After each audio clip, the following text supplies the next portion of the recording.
80% लोग सुनकर बिलीव करते हैं किसी बात पे। किससे क्या चीज पूछनी है, यही तो शिक्षा सिखाती है। और कैसे पूछनी, तो बाबा अवधोजा के पास लोग भेज देते कि भैया चले। एक तुमने तलवार लगा दी गर्दन पे कि बेटा हिल गई तो उतार देंगे, अरे पढ़ेंगे भैया। रहीमन पैसा राखिए, बिन पैसा सब सू लेगा, उसमें 3-4 फैट मारे तो चिल्लाने लगे। अगर ये भागे तो तोड़ देना, कोई पकड़ के चाहिए। मुसलमानों ने ये किया है, वो किया है, फलाना किया है। कुछ भी खाता, गधा मार के खा जाएगा, ये खा जाएगा। अल्लाह से कितना दुआ करें इनके लिए। अच्छा हुआ मर गए, अगर आंख में लग जाती तो आंख ही फूट जाती।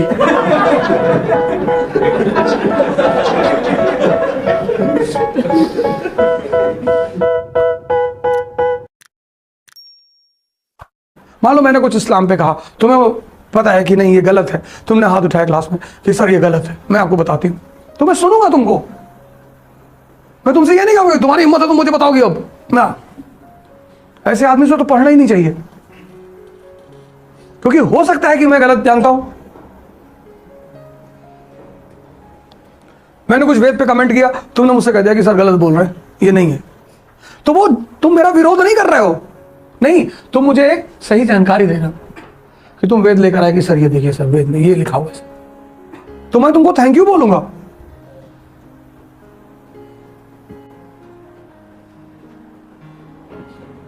मैं आदि ग्रंथ पे कुछ बोल रहा हूं, तुमने हाथ उठा दिया कि सर गलत है सर, तो अगर तुम जो कह रहे हो वो सही है, किताब में लिखा है, तो मैं तुमको सॉरी बोलूंगा, मैं पूरी क्लास को सॉरी बोलूंगा। ये है डिबेट। डिबेट मीन्स एनरिचिंग, कि कोई चीज तुम्हें नहीं पता है, तुम मुझे बता रहे हो तो मैं तुमसे सीख रहा हूं। और हिंदुस्तान के टीचर को ईगो प्रॉब्लम है।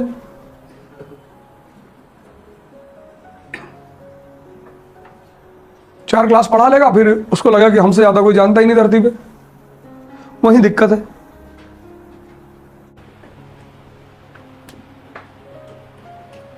क्योंकि तुम जो देख रहे होते हो ना, हो सकता है तुम गलत एंगल से खड़े होकर देख रहे हो।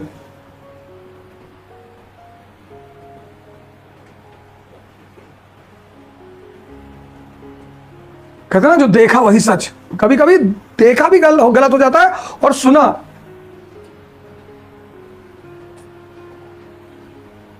बहुत बड़े सूफी थे, वो 5 वक्त का नमाज छोड़ते पूरी 40 साल 5 वक्त की नमाज पढ़ी। एक दिन फजर की नमाज में उठने में देर हो गई, तो किसी ने उन्हें आवाज लगाई कि आज फजर की सुबह की नमाज नहीं पढ़ोगे, उठो नमाज पढ़ो। तो खड़ाखट उठे बेचारे, जल्दी गए नमाज पढ़े। फिर उन्होंने अल्लाह से कहा कि अल्लाह तेरा लाख लाख शुक्र, नहीं तो मैं तो आज बर्बाद हो जाता, मेरी आज नमाज छूट जाती। तो फिर ऊपर से भविष्यवाणी हुई कि ये मैंने तुझे नहीं जगाया था, ये तुझे शैतान ने जगाया था। क्योंकि शैतान को पता था कि अगर तेरी नमाज छूट गई तो तू अंदर से इतना अनरेस्टफुल हो जाएगा कि तुझे आज ही मेरे दर्शन हो जाएंगे। तो तुझे नमाज पढ़ा के उसने मेरे दर्शन से रोक लिया। इसलिए हमेशा अंदर की आवाज अल्लाह या भगवान की आवाज नहीं होती, कभी कभी शैतान की भी होती है।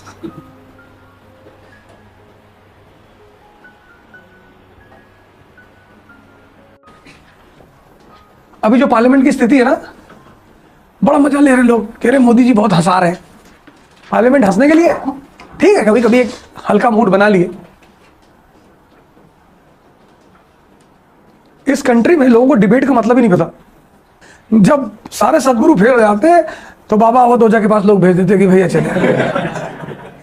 ध्यान लग रहा नहीं लग रहा, निकाल के पिस्टल लगा, अब लग गया भैया। कई तरह के बाबा है ना, बाबा बहुत तरह के बाबा है। तो कुछ तो प्यार करने वाले बौद्ध की तरह आगे देखो बेटा, जड़ के बारे में नहीं सोचना चाहिए, समझ ही नहीं रहा है, जमा ही ले रहा है। एक तुमने तलवार लगा दी गर्दन पे कि बेटा हिल गई तो उतार देंगे, अरे पढ़ेंगे भैया। अच्छा, मेरे गांव से एक भाई साहब है, मतलब शहर से, तो कहे हम अपना बेटा आपको सौंप के जा रहे हैं, आपकी जिम्मेदारी इसको IAS बनाना। हमने कहा सोच लो। कहे नहीं आप इसको बस आप बनाइए IAS। वो 4 दिन बाद भाग गया।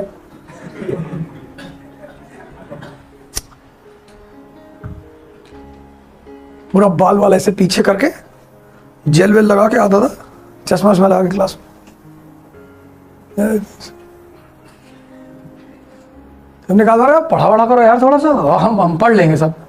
फिर होमवर्क दिए, इकोनॉमी उसका सब्जेक्ट था, इकोनॉमी से मुझे बहुत लगाव है। रईमन पैसा राखिए, बिन पैसा सब सो। और बैंकिंग सिस्टम से सबसे ज्यादा लगाओ, because modern world is capitalist world, rotation of wealth, who rotates? Banks. तो तुमको अगर बैंक समझ में आता है ना तो इकोनॉमी समझ में आएगी। मैंने कहा बैंकिंग पढ़े हो? हाँ, बैंकिंग तो इंटर में ही पढ़ लिए थे। बस मैं शुरू हो गया बैंकिंग। मैंने कहा आओ, नीचे एक रूम है, लेगा उसमें 3-4 फैट मारे तो चिल्लाने लगे। 2-3 बाउंसर थे, बढ़िया बढ़िया लड़के थे, खड़े थे कि अगर ये भागे तो तोड़ देना, कोई पकड़ के चाहिए कुछ भी, एक आध तोड़ देना। फिर दूसरे दिन पता चला कि भाई शहर पहुंच गए कि मार रहे हैं हमको, जो है यहाँ मार दी, आँख पे काला काला हो गया। तो इसलिए मारे कि इतना काहे ऐंठ रहे हो। सीधे से कहते थे कि पढ़े हैं आप, पूछ के देख लीजिए।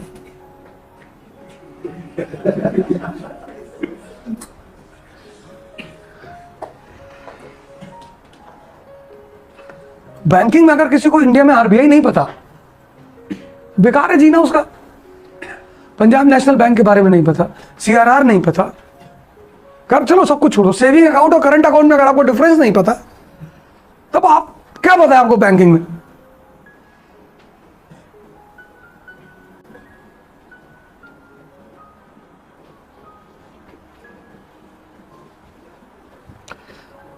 तो ये सब समझना है कि मान लो आईएएस में एक आध अटेम्प्ट लेट हो गए तो कम से कम बैंक से ही पैसा कमा ले, 10-20 हजार लगा के मार्केट में खेल लो,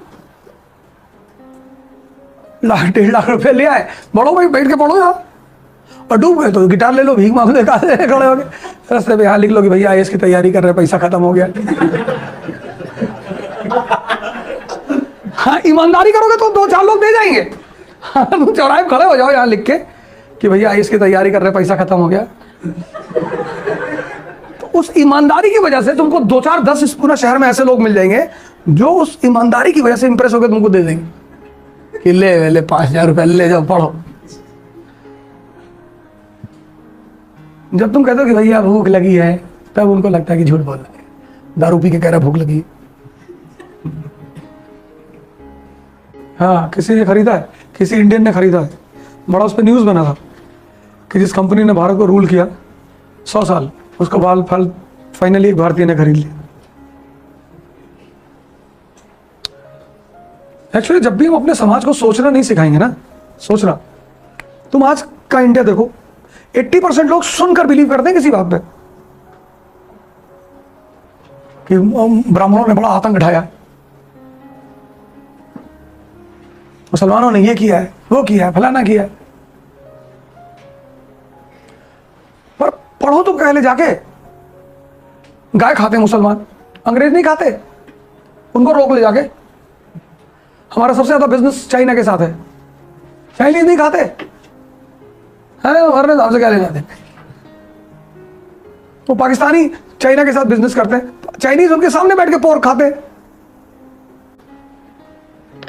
that market of meat market of Wuhan, YouTube पे तो उसकी वीडियो पड़ी है ना, देखो, अजगर रखे हैं काट के, कुत्ता रखे हुए हैं डेड। अभी एक वीडियो आता है जिसमें कोई कश्मीरी मुसलमान है, वो कह रहा क्या दुआ पड़े इनके लिए, ये खमीज चाइनीज कुछ भी खाता, गधा मार के खा जाएगा, ये खा जाएगा, अल्लाह से कितना दुआ करे इनके लिए। चमगादड़ का सूप पी गए, चुकंदर का पी लेते यार, उतना ही टेस्ट है उसमें भी। कोरोना फैल गया पूरी दुनिया में, सबकी हालत खराब है, कोई बता नहीं पाता, कोई नहीं मारता। कोई एक तुम ये जान लो, ये बात, मारता कब तुमको कोई आदमी, जब तुम अपने आप से अंदर से कमजोर हो। तुम पूछने का तरीका भी तो होता है कि भैया हमको ही बता दीजिए शिवाजी के बारे में, हम भी झंडा लगा ले अपनी गाड़ी। ऐसा क्यों पूछोगे कि झंडा लगाए हो तो बताओ।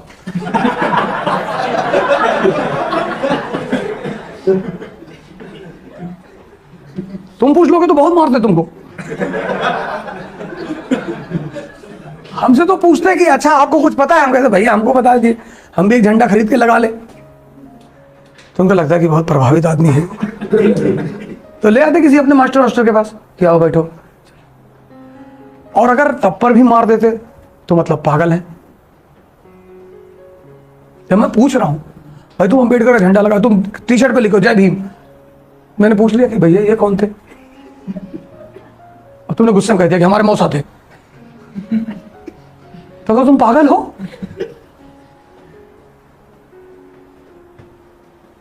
किससे क्या चीज पूछनी है, यही तो शिक्षा सिखाती है, और कैसे पूछनी है।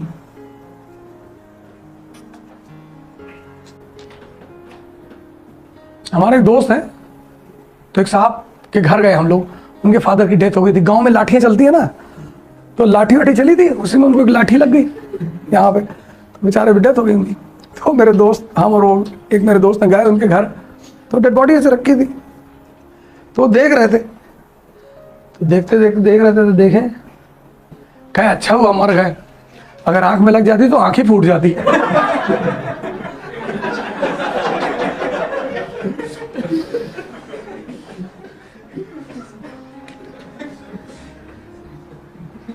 जब नहीं पता है क्या बोलना है। अब वो तो बेचारा ही मतलब उसको लग रहा है कि मैं बड़ी जबरदस्त बात कह रहा हूं कि अच्छा हुआ मर गए, आंख में थोड़ा सा नीचे रहे थे आंख ही फूट जाती।